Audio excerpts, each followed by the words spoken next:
Pemirsa apa kabar? Saya Santina membawakan Warta Berita PTS tanggal 25 Februari. Akibat masa udara dingin kontinental, suhu terendah di dataran rendah Taiwan tercatat di Tahe, Miaoli dini hari tadi dengan 9,6 derajat Celcius. Suhu diperkirakan kembali menghangat seiring melemahnya gelombang dingin di siang hari. Badan Cuaca Pusat atau CWB memperkirakan suhu di selatan Taiwan akan mencapai 28 derajat Celcius selama liburan panjang 228. Gunung Tai pingsan pada awal Februari kembali dilanda suhu rendah dan tertutup salju putih. Melihat kembali musim dingin kali ini, ada 13 gelombang masa udara dingin di atas level kontinental yang memengaruhi Taiwan. 3 diantaranya adalah masa udara beku. Jumlah hari dengan suhu di bawah 14 derajat Celcius yang tercatat stasiun pengamat cuaca Taipei adalah yang terbanyak dalam 9 tahun. Pada musim berikutnya, fenomena La Nina akan melemah secara bertahap. Suhu dari bulan Maret hingga Mei akan berangsur normal. 气温的预测是以正常为主，但是5月份有正常到偏暖的讯号。那雨量的话，预测是以正常到偏少这样子的几率最高。 Hari dengan curah hujan di Taiwan pada musim dingin sebelumnya adalah yang paling sedikit keempat sejak 1951. Selanjutnya dari bulan Maret hingga April ada kemungkinan besar curah hujan lebih sedikit dari biasanya. Sedangkan musim hujan pelam pada bulan Mei masih belum menentu. CWA mengingatkan musim semi masih merupakan musim dengan curah hujan yang relatif minim sehingga harus hemat air.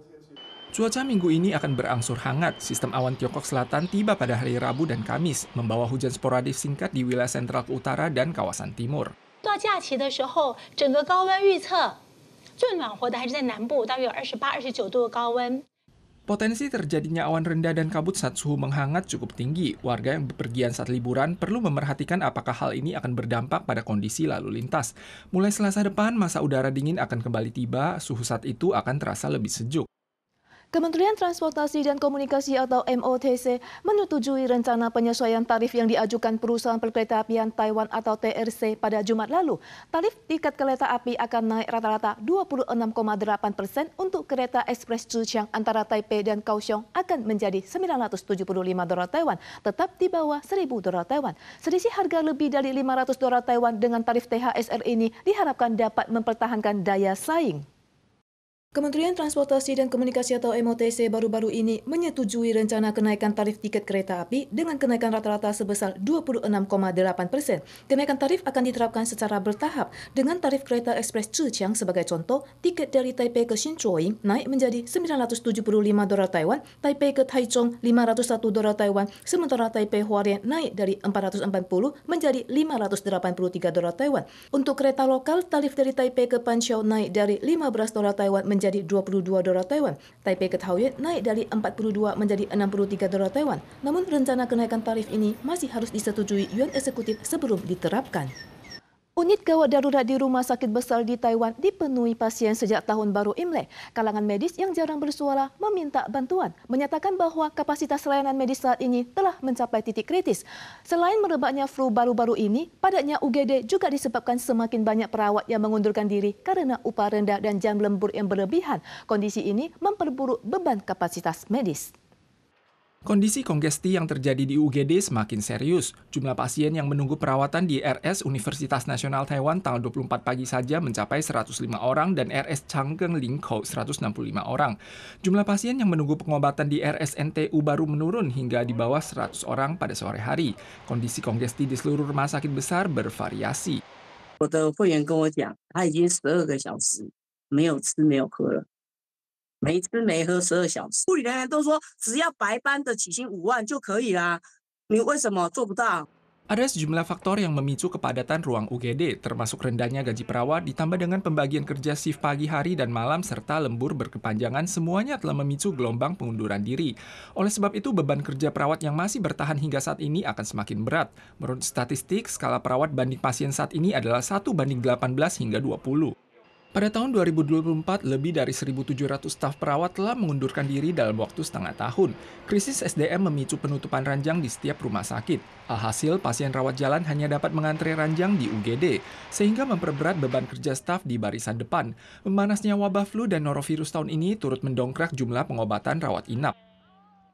Pertumbuhan sayur yang relatif stabil belakangan ini berimbas pada penurunan harga sayur secara keseluruhan. Di antaranya, harga kubis dan sawi hijau turun menjadi hanya 5 dolar Taiwan per kilogram. Ada petani yang lantas membuka kebun bagi masyarakat untuk memetik sendiri dengan imbalan 10 dolar Taiwan per buah. Petani Yunlin sibuk memanen kubis yang ditanam dalam skema kontrak, namun cuaca yang stabil dan panen yang berlebihan membuat harga kubis anjlok menjadi 5 dolar Taiwan per kilogram, sama sekali tidak ada ruang keuntungan. Sawi hijau juga mengalami nasib yang sama. Ada petani Changhua dalam upaya menutupi biaya penanaman membuka kebun sawi hijau untuk dipetik umum dengan harga 10 dolar Taiwan per buah. Pasokan sayuran dari daerah penghasil yang melimpah juga menyebabkan harga rata-rata sayuran di pasar sayur Siluo pada tanggal 24 turun menjadi 18,6 dolar Taiwan, mencatat harga paling rendah dalam 1 tahun terakhir. Kasus penipuan di Taiwan terus bermunculan, banyak pekerja migran dan lansia yang menjadi sasaran penipuan. Guna meningkatkan kesadaran mereka terhadap taktik dan metode penipuan, Bank Taipei Fubon bekerjasama dengan 140 bersama-sama merancang permainan meja monopoli yang juga tersedia dalam bahasa Indonesia. Upaya ini diharapkan untuk meningkatkan pengetahuan pengasuh dan lansia melalui permainan sehingga terhindar dari penipuan. Di tengah tawaria, PMA dan lansia mengikuti permainan monopoli.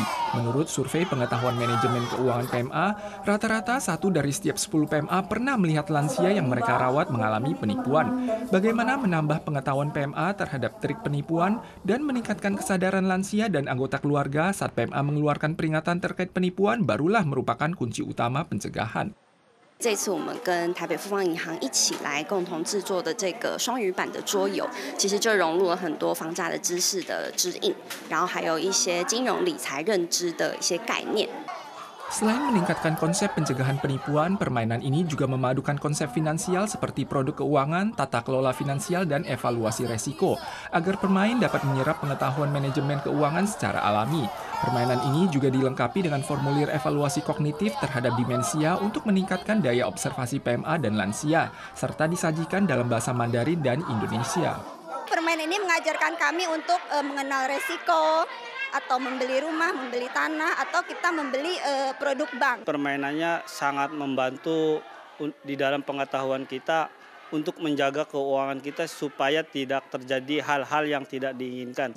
Permainan ini akan disewakan secara gratis kepada PMA dan keluarga majikannya.